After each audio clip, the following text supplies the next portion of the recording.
አይ ውዶቼ እንዴት ከረማችሁ? ዛሬ ቆንጆ እና ጣፋጭ የስጋ አልጫ ወጥ እንሰራለን። አሁን ሽንኩርታችንን ልጠን አጥበን እየፈጨን ነው።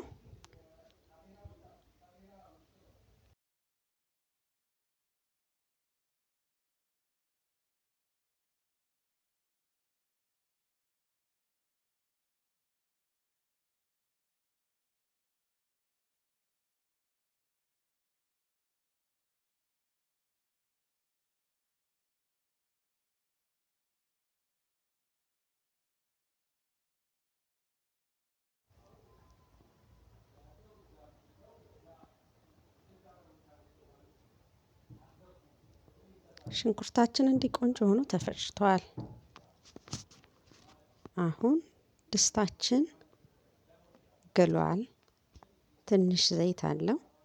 እሱ ላይ ሽንኩርታችንን ጨምርና ከድነን በእንፋሎት እንዲበስል እንተወዋለን።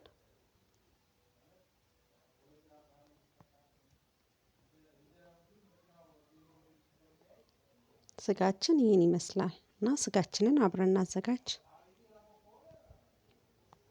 ሽንኩርታችን በስሏል። እርድ እንጨምራለን።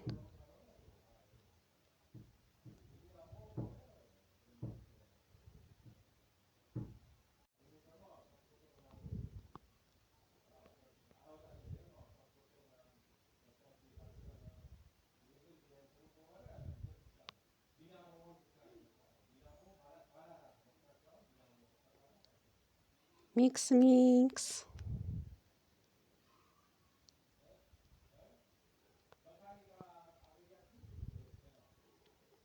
ሁልጊዜ ወጥ ስናቁላላ የተነጠረ ቅቤ ጨምረን ብናቁላላ ጥሩ ነው።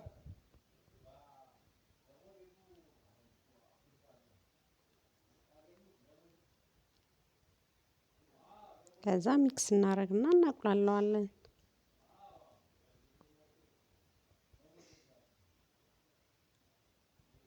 አሁን ስጋችንን እያጠብን ነው። ደሙ እስኪያልቅ ድረስ መታጠብ አለበት። ስጋ ስፔሻሊ አልጫ ሲሆን ደሙ ታጥቦ ካልወጣ ያጠቁርብናል። ወጣችን ጥቁር ነው የሚሆነው። ከለሩ ደስ አይልም። አሁን ስጋችንን በትልልቁ ከትፈን አጥበን ጨምቀን ወደ ተቁላላው ድስታችን እየቀላቀልነው ነው።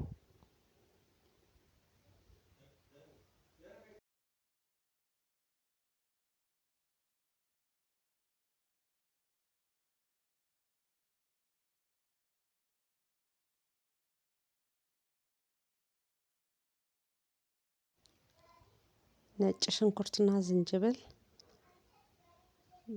የተፈጨ እናደርግበታለን። ለወጡ ጥሩ ጣዕም ይሰጥልናል።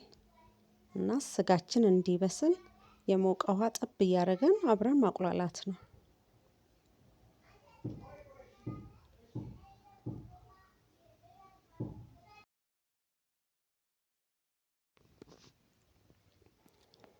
ድንች ልጠን በትልልቁ ከትፈን አዘጋጅተናል። አጥበን እሱን እንጨምራለን። ለወጡ ጥሩ ጣዕምና ጥሩ ፍሌቨር ይሰጠዋል። ለአይንም ደስ ይላል። እዚህ ጋር ወጣችን በስሎ፣ ድንቻችን በስሎ፣ ስጋው በስሎ በሞቀ ውሃ ተከልሶ አሁን ጨውና ነጭ ቅመም የተፈጨ እየተጨመረበት ነው። እንደምታዩት አልጫ ወጣችን ደርሷል። ደስ አይልም? ቃሪያ ሰንጥቀን እንከትበታለን ጣዕም እንዲኖረው።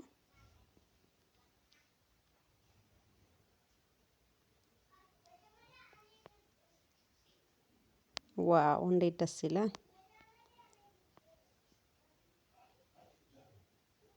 ኮረሪማም ሳናበዛ እናድርግበት ጥሩ ጣዕም እንዲኖረው።